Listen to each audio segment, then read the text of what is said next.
अपने वादों से मुकर रही है अब सरकार। अपने वादों से मुकर रही है अब सरकार। सीजेपी सरकार को कह रही पलटी मार। सीजेपी सरकार को कह रही पलटी मार। अपने वादों से मुकर रही है अब सरकार। साथियों, जंतर मंतर पर प्रोटेस्ट खत्म हुए, अब जुम्मा जुम्मा 4 दिन भी नहीं बीते कि अल्टीमेटम दे दिया सीजेपी ने और आरोप लगाया कि सरकार उल्लंघन कर रही है जो उसने वादा किया था। उनका कहना है, प्रवक्ता का सीजेपी के, कि सरकार ने वादा किया था कि वह एफआईआर वापस ले लेगी। सभी जो प्रदर्शनकारी हैं जिन्होंने नीट पेपर लीक के विरोध में प्रदर्शन किया, एफआईआर वापस ले लेंगे और भविष्य में भी उन पर कोई एफआईआर नहीं की जाएगी।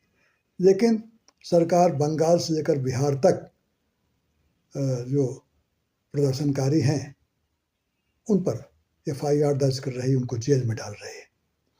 ये उनसे जो वादा किया गया था केंद्रीय मंत्रियों ने, वो उसका उल्लंघन है। और अगर मंगलवार तक लिखित में ये आश्वासन नहीं मिला तो सीजेपी फिर से आंदोलन करेगी। ये उनका अल्टीमेटम आ गया है।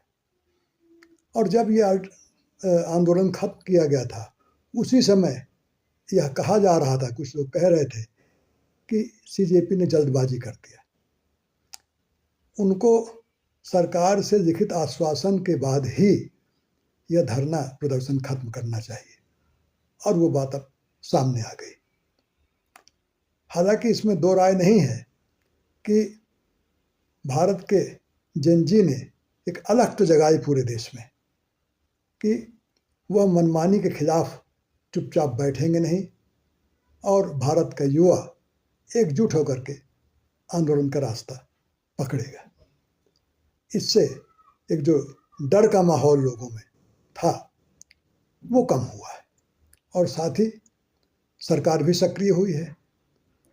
तभी तो ये कहा गया कि फास्ट ट्रैक कोर्ट बनाई जाएगी, बन भी गई हाई कोर्ट के आदेश से।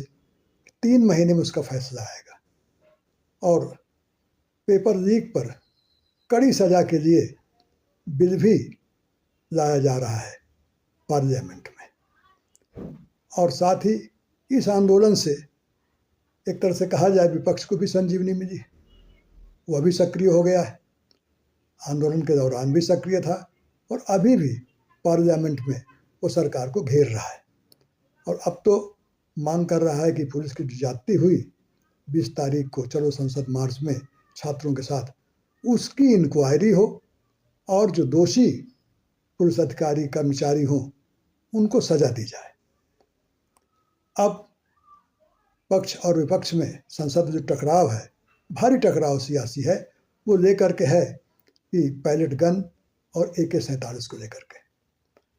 अब ये मांग कर रही है, विपक्ष कह रहा है कि इस पर गृह मंत्री का बयान होना चाहिए और इसकी बाकायदा जांच हो कि किसने ये आदेश दिया, किसके आदेश पर पैलेट गन चलाई गई, किसके आदेश पर AK-47 बिहार में चलाई गई।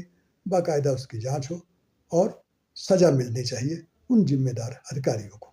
अभी छात्रों पर जो पुलिस ने ज्यादती किया उसके खिलाफ कई याचिकाएं दायर की गई, और उनकी सुनवाई करते हुए सुप्रीम कोर्ट ने कहा है कि संविधान शांतिपूर्ण प्रदर्शन का अधिकार देता है, और चूंकि कोई प्रदर्शन कर रहा है तो इसलिए पुलिस ज्यादती नहीं कर सकती है।